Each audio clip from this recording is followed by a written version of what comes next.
మా అందరి అభిరుచులకి ఏకైక ఎంపిక మానేపల్లి జ్యువెలర్స్. తరతరాలుగా తరగని స్వర్ణ బంధాలు మన మానేపల్లి జ్యువెలర్స్. సో 8 సంవత్సరాలు, యు మార్క్ మై వర్డ్, రేపు జమిలీ ఎలక్షన్స్ వస్తాయి, డిసెంబర్లో ఎన్నికలు రావు. 2028 బదులు 2029 జూన్లో ఎన్నికలు వస్తాయి. 2029 నుంచి మళ్ళీ 5 సంవత్సరాలకు ఎన్నికలు జరుగుతాయి. 2034 జూన్. ఈరోజు నేను చెప్తున్నా, నవంబర్ 9, 2025, 2034 జూన్ నెల వరకు కాంగ్రెస్ పార్టీ తెలంగాణలో అధికారం ఉంటుంది. ఇప్పటివరకు నేను చెప్పింది నిజమని నమ్మిన వాళ్ళందరూ దీన్ని అంచనా వేసుకొని ముందుకు వెళ్ళండి. 10 సంవత్సరాలు టీడీపీకి ఇచ్చారు, 10 సంవత్సరాలు కాంగ్రెస్కి ఇచ్చారు, 10 సంవత్సరాలు చంద్రశేఖరరావుకి ఇచ్చారు, 10 సంవత్సరాలు మళ్ళీ ప్రజలు మాకు అధికారాన్ని ఇస్తారు. ఈ 10 సంవత్సరాలలో 100 సంవత్సరాలకు కావాల్సిన అభివృద్ధిని, ప్రణాళికల్ని మేము రచిస్తాం, ముందుకు తీసుకెళ్తాం. ఇక్కడికి వస్తున్నప్పుడు నేను చూసిన ముఖ్యమంత్రి గారు ప్రెస్ మీట్ పెట్టి ఆయన ఫ్రస్ట్రేషన్ అంతా తీసుకుంటున్నాడు. ఏం మాట్లాడి నిరికేనా ముఖ్యమంత్రి? మీరు జుబ్లీహిల్స్లో గెలిపించినా గెలిపియకపోయినా ఆయన మాత్రం 2034 దాకా ఆయననే ముఖ్యమంత్రి ఉంటాడట. రాసి పెట్టుకోండి, 2034 దాకా కాంగ్రెసే ఉంటుందంటుండు. గిట్లనే రాసి పెట్టుకో అంటే గ్యారంటీ కార్డులు ఇచ్చి దాచిపెట్టుకో అంటే దాచిపెట్టుకున్నాం. ఏమైంది?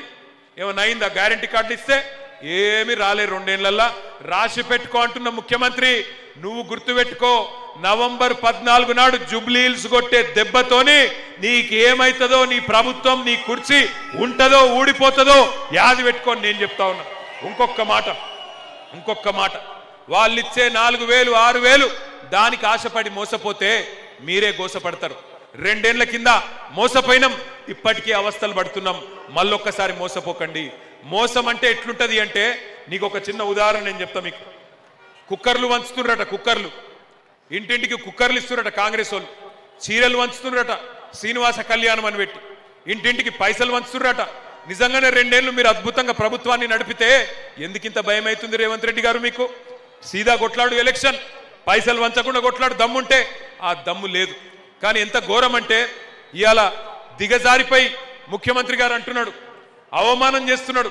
మా ముస్లిం సోదరులను కూడా అవమానం చేసిండు.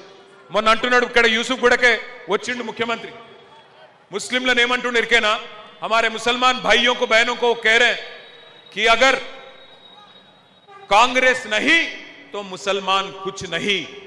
रेवंत रेड्डी का कहना है कि कांग्रेस नहीं तो मुसलमान कुछ नहीं। मैं पूछना चाहता हूं, हमारे जितने यहां पे मुसलमान भाई हैं बहन हैं, ये सही है क्या? ये सही तरीका है क्या? आपको धमकी देने का तरीका सही है क्या? कांग्रेस नहीं तो मुसलमान नहीं, ये सही है क्या? आप सोचिए। मैं आपको एक ही चीज कहना चाहता हूं, आप में से चंद लोग शायद रेवंत रेड्डी को माफ कर देंगे, आप में से कुछ लोग शायद रेवंत रेड्डी को माफ कर देंगे, बट मैं आपसे एक चीज कहना चाहता हूं, ऐसे आदमी जिसने कहा कि कांग्रेस नहीं तो मुसलमान नहीं, उसको अल्लाह भी माफ नहीं करेगा। मैं आपसे दावा करता हूं, अल्लाह भी माफ नहीं करेगा ऐसे आदमी को। इसलिए भाइयों मैं आपसे कहता हूं, यहां आने से पहले किसी ने कहा मुझसे 2 साल की इनकी हुकूमत देखने के बाद से एक ही चीज कहा उन्होंने,